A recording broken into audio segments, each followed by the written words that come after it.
Apple के मालिक Steve jobs, जब इनकी मृत्यु हो रही थी ना, तो मरने के टाइम पे इनके तकिए के नीचे एक ऐसे इंसान की फोटो थी जो कि भारत के ही रहने वाले थे, जिन्हें लोग कोई नॉर्मल इंसान नहीं बल्कि स्वयं बजरंग बली के अवतार के नाम से जानते थे। उनका नाम नीम करौली बाबा था। केवल स्टीव जॉब्स ही नहीं बल्कि फेसबुक कंपनी के मालिक मार्क जुकरबर्ग, यहाँ तक कि बड़े बड़े हॉलीवुड सितारे, बड़े बड़े बॉलीवुड के सितारे इनके भक्त हुआ करते हैं, मुरीद हुआ करते हैं। हार्वर्ड यूनिवर्सिटी के एक बहुत बड़े मैथमेटिशियन इनके भक्तों की सबसे बड़ी जो लिस्ट है उसमें सबसे ऊपर शुमार है। नीम करौली बाबा ये इतने ज्यादा चमत्कारी बाबा थे कि इन्होंने पानी को घी में बदल दिया था। एक रात एक साथ 1000 गोली खाए थे, उसके बाद भी वो 1000 गोलियां इनका कुछ भी नहीं बिगाड़ सकी थी, बाल विवाह का नहीं कर सकी थी। नीम करौली बाबा वो बाबा थे जिन्हें एक बार जब ट्रेन से उतार दिया गया था ना, तो जो ट्रेन थी वो बीच घने जंगल से आगे भी नहीं बढ़ पा रही थी। दोस्तों, आज मैं आप लोगों के सामने उन्हीं की जीवनी की एक ऐसी सच्ची कहानी लेकर आ गया हूं जिसे सुनने के बाद आप लोग बहुत ज्यादा हैरान हो जाएंगे। ये इतने ज्यादा चमत्कारी पुरुष थे कि आज भी देश विदेश के बड़े बड़े लोग, पढ़े लिखे लोग, जो लोग विज्ञान से बहुत हद तक जुड़े हुए हैं, वो भी इनके मुरीद हुआ करते हैं। नीम करौली बाबा जो बचपन में जो पैदाइशी इनका नाम था लक्ष्मी नारायण जी। इनका जन्म सन 1900 के आसपास उत्तर प्रदेश के अकबरपुर नाम के गांव में हुआ था। केवल 11 वर्ष की उम्र में ही इनका विवाह हो गया था, लेकिन विवाह के कुछ ही दिनों बाद इनका जो मन है वो सांसारिक सुखों से उठ सा चला गया था। एक तरीके से देखा जाए तो वो इस जीवन को बहुत अच्छे से समझ चुके थे। उन्होंने अपना घर छोड़ दिया और घर छोड़कर कहीं बहुत दूर चले गए। इनके घर छोड़कर जाने के कुछ सालों बाद एक बुजुर्ग आदमी रहे होंगे, उनको ये कहीं दिखाई दिए और वो इनके जानकार थे। इन्होंने लक्ष्मी नारायण जी के पिताजी को बताया कि आपका जो बेटा है वो इन हालातों में यहाँ पर रह रहा है, उन्हें घर पर बुला लो। पिताजी को जब पता चला तो वो अपने पुत्र मोह से बच नहीं पाए और उन्होंने जल्दी से जल्दी अपने बेटे को अपने घर पर बुला लिया। वो लेकिन घर में वापस आने के बावजूद भी अपना मन नहीं लगा पा रहे थे इस दुनिया में। उसके बाद वो फिर से अपने घर को सबको बताकर छोड़े और इस बार उन्होंने एक ऐसा रास्ता अपनाया जिससे वो कभी लौट कर वापस नहीं आए। एक तरीके से देखा जाए तो उन्होंने इन सारे मोह को अब एक साथ ठुकरा दिया था। इन्होंने अपने जीवन में काफी सारे मंदिरों का निर्माण कराया, कैंची धाम का निर्माण कराया जो कि नैनीताल में है। और ये इतने ज्यादा चमत्कारी जगह, इतना ज्यादा चमत्कारी मंदिर है, बजरंग बली का मंदिर है, आप देखेंगे तो क्या ही बोलेंगे। कभी इसकी ख्याति के बारे में जानेंगे तो क्या ही बोलेंगे। जब स्टीव जॉब्स बेरोजगार थे, इनके पास कुछ नहीं था, इनको समझ में नहीं आ रहा था कि जीवन में करना क्या है, वो भारत आए, नीम करौली बाबा के कैंची धाम मंदिर में आए। सच बता रहा हूँ, जब वो यहाँ पर आए तो वो थोड़े लेट हो चुके थे क्योंकि उस समय बाबा अपनी समाधि ले चुके थे केवल 1 साल पहले। लेकिन केवल वो धाम में आने के बाद, वो धाम के दर्शन के बाद जब स्टीव जॉब्स वापस अमेरिका लौटे तो मानो कि बड़े बड़े जो आइडियाज उनके दिमाग में आने लगे। और फिर उसके बाद देखा जाए तो एप्पल कंपनी का निर्माण उन्होंने कर दिया। आज भी बहुत सारे लोग ये मानते हैं कि एप्पल कंपनी किसी और के बदौलत नहीं बल्कि नीम करौली बाबा के आशीर्वाद की वजह से ही चालू हुई है। और ये खुद स्टीव जॉब्स ने काफ़ी सारे इंटरव्यूज में क्लियर कहा है। दरअसल एक बार की बात है, नीम करौली बाबा थोड़े बड़े हो गए थे, अपने जीवन के शुरुआती दिनों को काट रहे थे, तो एक जगह से दूसरी जगह जाना था तो उसके लिए वो ट्रेन का उपयोग कर रहे थे। उस समय उनके पास ज़्यादा पैसे नहीं हुआ करते थे तो वो ट्रेन की टिकट ले नहीं पाए और बिना टिकट के ही ट्रेन में चढ़ गए।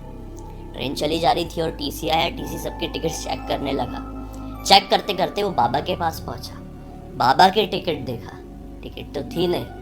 वो इतना ज्यादा गुस्से में आ गया कि उसने तुरंत ट्रेन की चेन खींची और बाबा को बीच घने जंगल में नीचे उतार दिया। अब क्या था, ट्रेन वापस से चलनी थी। सभी लोगों को पता चल गया था, ये ब्रिटिश जमाने की बात है, ट्रेन में ज्यादा लोग सवार भी नहीं थे, तो लोगों को पता चल गया था कि अच्छा कोई आदमी है, उसको ट्रेन से उतारा गया है, टीसी बहुत गुस्से में आ गया है, इस वजह से ट्रेन को रोका गया। अब खैर, अब ट्रेन के आगे बढ़ने का समय है। ट्रेन चालू ही नहीं हुई। सभी लोग हैरान, सभी लोग अफसर वगैरह हैरान, पूरे जितने भी पैसेंजर्स थे जिन्होंने देखे थे कि इस तरह से बाबा को उतार दिया गया है, टीसी हैरान, ट्रेन आगे बढ़ ही नहीं पा रही, पता नहीं क्या परेशानी होगी, किसी को समझ में ही नहीं आ रहा था। काफ़ी घंटे बीत गए, 3-4 घंटे वहीं पर बीत गए। बाबा किनारे में खड़े हुए ये सब कुछ देख रहे थे। इसके बाद ट्रेन में कोई सवार था, वो शायद बाबा को जानता था। उसने बोल दिया टीसी को जाके कि आपने कितनी बड़ी गलती की है, अगर आप चाहते हैं कि ये ट्रेन अपनी जगह से आगे बढ़ जाए तो बाबा को बनाइए और वापस से ट्रेन में बैठा लिए, तभी ये ट्रेन आगे बढ़ पाएगी। मेरी बात मानिए, इसी में सबकी भलाई है, नहीं तो एक बड़ी दुर्घटना भी हो सकती है। उसके बाद क्या था, टीसी ने सोचा कि शायद ये पॉसिबल हो सकता है, मुझसे गलती हुई है। टीसी जाता है, अफसर जाते हैं और बाबा से माफ़ी मांगते हैं और बोलते हैं कि आप ट्रेन में बैठ जाइए वरना ये ट्रेन आगे नहीं बढ़ पाएगी। बाबा ने कुछ नहीं कहे, बार बार वो लोगों ने बाबा के सामने विनती की, तो बाबा ने केवल एक चीज़ ही बोले, मैं ही की शर्त में यहाँ से ट्रेन में वापस चढ़ूँगा। शर्त ये है कि इस जगह पर एक स्टेशन, रेलवे स्टेशन का निर्माण कराया जाए। बस अफसर क्या थे, अफसरों ने मंजूरी दे दी, बाबा बैठ गए और विश्वास नहीं मानोगे, बाबा के चढ़ते से ट्रेन चालू हो गई और फिर उसके बाद आगे बढ़ी। यकीन नहीं होगा दोस्तों, आज उस जगह पर सही में एक रेलवे स्टेशन है जिसका नाम है नीम करौली। आप खुद इंटरनेट में सर्च करके देख सकते हैं। ये तो कुछ नहीं, एक बार की बात है, बाबा अपने धाम में थे और एक बहुत बड़ा भंडारा कराया जा रहा था। देखा जाए तो बहुत सारे भक्त दूर दराज के इलाकों से आए हुए थे। भंडारे में प्रसाद को बनाने के लिए जो घी होता है वो ख़त्म हो गया। सब लोग चिंता में आ गए कि सामने इतने सारे भक्तगण हैं और ये अचानक से घी ख़त्म हो गया तो प्रसाद तो अब ठीक तरीके से बन नहीं पाएगा। बाबा को जब ये बात पता चली तो बाबा ने बोले कि ज़्यादा परेशान मत हो। एक आदमी को इशारा करके अपने पास बुलाया और बोले कि जाओ कुछ लोगों को एक साथ लेकर और नीचे ही जो शिप्रा नदी बह रही है वहाँ में डब्बों से पानी भरकर लेके आ जाओ, सारी चीज़ों का इंतज़ाम हो जाएगा, फिक्र मत करो, बस मन में राम नाम जपते रहना। बाबा खुद राम नाम हर समय जपते रहते थे। सभी लोग डब्बे पकड़े, 2-2 डब्बे पकड़े और नीचे नदी की तरफ चले गए। नदी से पानी भरे, जब वापस लौटे, डब्बों को वापस से खोले बाबा के सामने, तो पानी के डब्बे घी में तब्दील हो चुके थे। उसमें पानी नहीं, घी था। सभी लोग हैरान। श्री राम, बजरंग बली और नीम करौली बाबा के जय जयकार के नारे नॉनस्टॉप लगना शुरू हो गए। भक्तों के सामने बराबर मात्रा में प्रसाद का वितरण हुआ। इस घटना में भी आप यकीन नहीं करते तो एक और घटना बताता हूँ। एक बार की बात है, एक दंपत्ति हुआ करते थे। दंपत्ति का जो बेटा था वो द्वितीय विश्व युद्ध में ब्रिटिश सरकार का साथ दे रहा था, उनका सैनिक था, भूटान में तैनात था और युद्ध बढ़िया खतरनाक तरीके से चल रहा था। काफ़ी समय बीत गया और बेटा वापस नहीं आ रहा था। दंपत्ति बड़े ही ज़्यादा दुखी थे। एक दिन बाबा उनके घर पर आ गए। सभी लोग टेंशन में कह रहे अचानक से बाबा कैसे हमारे घर पर आ गए। बाबा ने बोले कुछ नहीं, तुम्हारी याद आ रही थी इसलिए तुम्हारे घर पर आया हूँ, कुछ खाना वाना दे दो, थोड़ी भूख लगी है। ये लोग बाबा के लिए अच्छा खाने का निर्माण करते, खाना बनाते हैं बढ़िया। और अब आता है बाबा के सोने का समय। बाबा बोलते हैं कि आज मैं तुम्हारे ही घर पर सोऊंगा। वो लोगों ने उनको एक छोटी से कंबल दिए, अब उनके पास जितना भी था वो लोगों ने किए। बाबा ने सामने वाले कमरे में एक बिस्तर बिछाए, कंबल बिछाए और उसी में सोने लगे। कुछ ही समय बाद बाबा दर्द से कराहने लगे। रात भर कराहते रहे, करवटें बदलते रहे। जो दंपत्ति थे जिनके घर पर बाबा आए हुए थे वो लोग टेंशन में परेशान हो गए। बोले बाबा को चल क्या रहा है, हो क्या रहा है, बाबा इतने ज़्यादा तड़प क्यों रहे हैं। वो जाके बाबा को उठा भी नहीं सकते थे क्योंकि बाबा की नींद खराब हो जाती। वो देखते रहे, बाबा के सामने बैठे रहे। जब सुबह हुई तो बाबा उठे और जो कंबल उन्होंने ओढ़े हुए थे उसे फोल्ड किए और उनके हाथ में थमा दिए। बोले ये कंबल को लेकर तुम गंगा नदी में जाकर इसका विसर्जन कर दो। ध्यान रहे इस कंबल को खोल के मत देखना, रास्ते में कुछ भी हो जाए।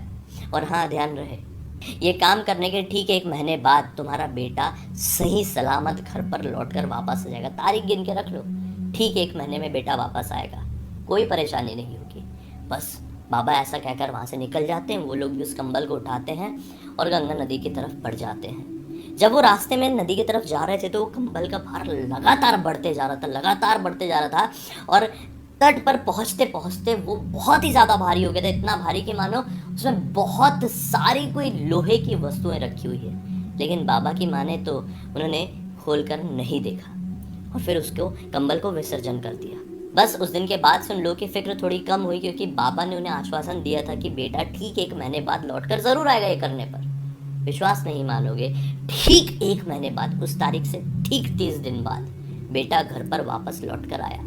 केवल लौट कर नहीं आया, बल्कि बेटे ने एक ऐसी बात बताई जिसे सुनकर इनके पैरों तले ज़मीन निकल गई। बेटे ने बताया कि इस तारीख की बात है, रात का वक्त था, अचानक से हमारी टुकड़ी के ऊपर दुश्मनों ने हमला कर दिया और लगातार गोलियों की बारिश की।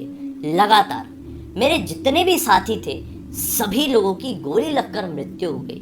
मैं भी उनके साथ था, लेकिन पता नहीं क्या ऐसा चमत्कार हुआ कि एक भी गोली मुझे छू भी नहीं पाई। गोलियां बाजू से, ऊपर से, नीचे से, कहीं से भी निकल जाती थी, लेकिन मुझे गोलियां लग नहीं रही थी। मैं तो सारी उम्मीदें त्याग चुका था। मुझे यकीन था कि आज मेरी मृत्यु हो जाएगी, लेकिन मुझे कुछ भी नहीं हुआ। बेटे ने बोला कि मानो मुझे ऐसा लग रहा था कि कोई अदृश्य शक्ति है जो मेरी जगह पर सारी गोलियां झेल रही है। जैसे ये बात सुने उन लोगों के पैरों तले जमीन निकल गई, क्योंकि उसी रात की बात है जिस रात नीम कलौरी बाबा उनके घर पर आए हुए थे और इस तरह से दर्द से करहा रहे थे। अब सोचो, इस चमत्कार के बारे में सोचिए क्या हुआ होगा। अरे आप इससे भी कुछ नहीं मानते तो एक और बार की घटना बताता हूँ मैं आप लोगों को। अरे अगर ये कुछ नहीं तो एक बार की बात बताता हूँ। फेसबुक कंपनी नीलाम होने वाली थी। मार्क जुकरबर्ग काफ़ी ज़्यादा टेंशन में थे, फिक्र में थे कि क्या किया जाए, क्या किया जाए। तो उन्होंने अपने मेंटर से बात की। मेंटर कौन? Steve jobs. स्टीव जॉब्स के पास अपनी परेशानी लेकर गए। तो स्टीव जॉब्स ने क्या कहा पता है? कि भारत में एक मंदिर है नैनीताल के इलाके में जिसे कैची धाम कहा जाता है। नीम करौली बाबा का ये धाम है। वहाँ पर जाओ, वहाँ पर ज़रूर तुम्हें अपनी परेशानी का हल मिलेगा, सारी चिंताएं खत्म होगी। और जो फेसबुक है देख लेना, उस मंदिर में जाने के बाद विश्वव्यापी बन जाए, मतलब पूरी दुनिया फेसबुक को जानेगी और बिकने की कोई उम्मीद रहेगी ही नहीं। मार्क जुकरबर्ग ने अपने मेंटर की बात माने और वो काफ़ी 1000 किलोमीटर का ट्रैवल कर यहाँ पर पहुँचे। बाबा के धाम गए, वहाँ पर लोगों को देखे। बाबा तो अभी तक समाधि ले चुके थे जैसा मैंने आप लोगों को बताया, लेकिन वहाँ से लौटने के बाद सिचुएशंस ऐसी क्रिएट हुई कि मानो फेसबुक कंपनी दिन दुगनी रात चौगनी तरक्की करने लगी और बिकने वाली कोई उम्मीद ही नहीं आई। और आज फेसबुक कहाँ स्टैंड करती है आप सभी लोगों को पता है। और ये बात खुद मार्क जुकरबर्ग ने एक इंटरव्यू में मोदी जी से कहे हैं। जी हाँ, नरेंद्र मोदी एक बार फेसबुक के हेडक्वार्टर गए हुए थे और उस इंटरव्यू के दौरान, उस वार्तालाप के दौरान क्लियर मार्क जुकरबर्ग ने मोदी जी को ये बात बताई थी। इसके बारे में भी इंटरनेट में आप सभी लोगों को पूरी जानकारी मिल जाएगी। नीम करौली बाबा ने अपने जीवन में बहुत सारे मंदिरों का निर्माण कराया, लेकिन जो धाम की बात करें तो केवल एक धाम नैनीताल में और एक धाम उन्होंने वृंदावन में बनवाया था। जब उनके देह त्याग करने का समय आया तो वो वृंदावन चले गए और वहीं पर उन्होंने अपना देह त्याग किया। वो हर समय राम का नाम लिया करते थे। उनके देह त्याग करने के बाद इनकी ख्याति पूरे विश्व में फैली। बड़े बड़े हॉलीवुड सेलिब्रिटीज भी केवल बाबा की तस्वीर देखकर ही इनके मुरीद बने।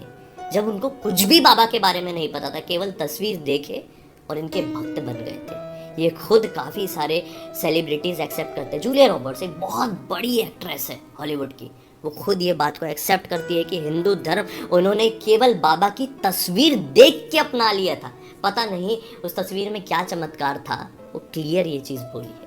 कभी आप लोगों को मौका मिले तो नैनीताल के कैची धाम, जहाँ पर बजरंग बली की मूर्ति स्थापित है, नीम करौली बाबा का ही ये धाम कहा जाता है, वहाँ पर ज़रूर जाइए, दर्शन करके आइए। मुझे यकीन है कि आपकी ज़िंदगी में अगर किसी भी तरह की कोई भी परेशानी चल रही है तो परेशानी जड़ से ख़त्म हो जाएगी और रियल चमत्कार आप अपनी आंखों से देखेंगे जो इतने बड़े बड़े लोगों ने देखे। खैर, आज का ये वीडियो कैसा लगा कमेंट सेक्शन में ज़रूर